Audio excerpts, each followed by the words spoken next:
Buenas tardes, quien le habla, Janet Rangel, estudiante de la Escuela de Derecho. En la cátedra de Medicina Legal, hoy estaremos hablando sobre dos tópicos relevantes en la medicina legal, como es la donación de órganos y el infanticidio.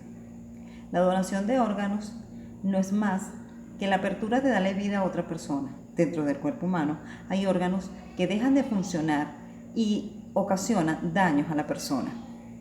Dentro de estos órganos son los riñones, el corazón, el hígado, partes de tejido, que pueden ser reemplazados por otras personas para darle vida o calidad de vida a la persona que lo padece.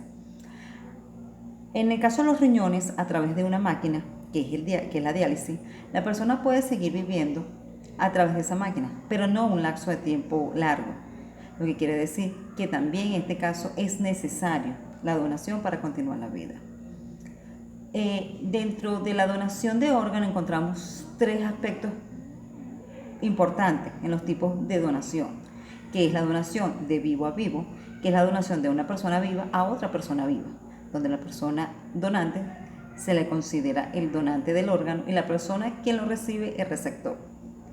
Este tipo de donación se da precisamente, puede ser lo más susceptible en los riñones, uno de los riñones, que la otra persona puede continuar viviendo normal, puede ser un pedazo del hígado que él se reproduce. Otro tipo de donación es de muerte por naturalidad. Es decir, yo en vida establezco que después de fallecer quiero ser donante. Eso lo dejo a través de una escritura, donde al momento que yo fallezca, la persona debe, mis familiares deben aceptar mi voluntad y entregar mi cuerpo a la medicina legal para que sean ellos quienes obtengan de mi parte los órganos necesarios para darle vida a otra persona. Otro de los casos puede ser es después de muerto, en caso de accidentes, de suicidio, de homicidio.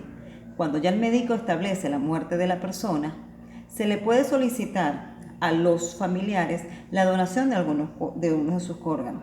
Claramente, son ellos quienes tendrán la potestad de simple y llanamente decir si quieren y no quieren.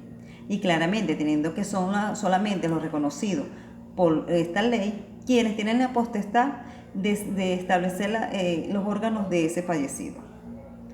Es importante resaltar que en Venezuela estamos todavía muy ignorantes en lo que es la ley o en lo que es el beneficio de la donación de órganos.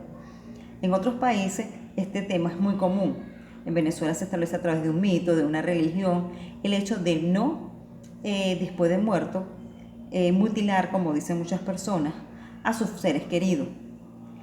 Esto es una ignorancia porque claramente ya la persona falleció, ya no hay esperanza de vida y con esa persona fallecida le puedes dar vida a otras personas. Recordemos que para los años 90 se establecía en el país un lema muy exitoso que era da vida después de la muerte, que no era más que educar y enfatizar a las personas, los ciudadanos, que después de muertos podían dar vida.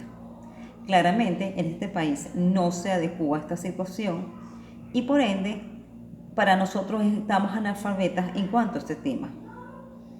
Sería también una parte del apoyo por parte de las autoridades de establecer dentro de las jurisdicciones grandes lo que son centros de médicos que cuenten con las herramientas necesarias, con los instrumentos, con el equipo para resguardar esos órganos de una persona fallecida hasta que venga la otra persona que va a ser en este caso quien recibe el donante, quien recibe el órgano, y que tiene que ser lapsos muy pequeños.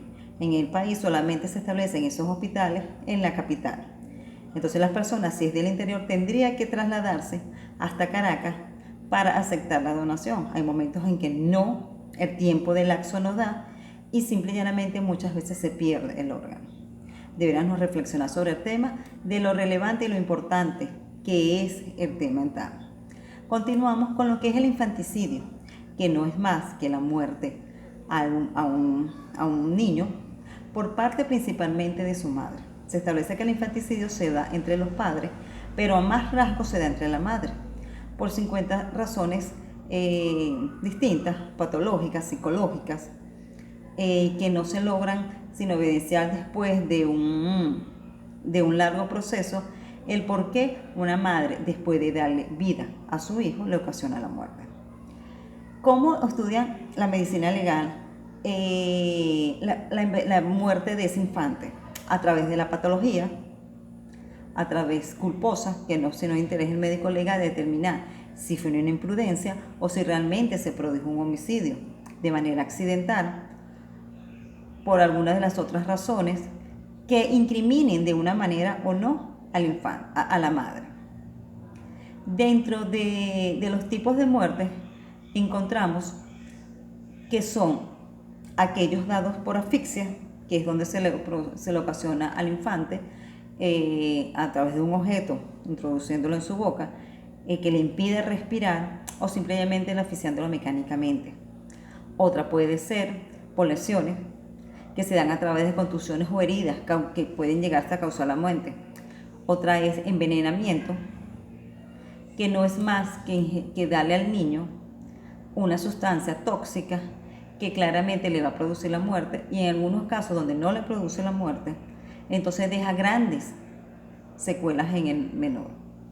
Y por último, lo que son el abandono. En este abandono hablamos de que la madre descuida lo que es la atención del niño en cuanto a la alimentación, expone al niño a temperaturas altas o bajas, a un clima que el niño no lo va a soportar, y claramente eso ocasiona la muerte. En Venezuela, el Código Penal establece dentro de lo que son homicidios el infanticidio, porque hasta que no se demuestre lo contrario y no se averigüe, simple y llanamente se debe recoger las evidencias para saber cómo murió el niño, si el niño nació muerto, si se le ocasionó la muerte, si ya estaba vivo y de qué manera ese niño murió. Es importante hacer conciencia en nuestra población juvenil, donde cada día es más factible lo que es el embarazo en menores y que por miedo, por descuido, por muchas cosas, llegan a este infanticidio. Estos eran los 2 tópicos a tratar hoy. Esperemos que sea de gran interés para ustedes. Buenas tardes.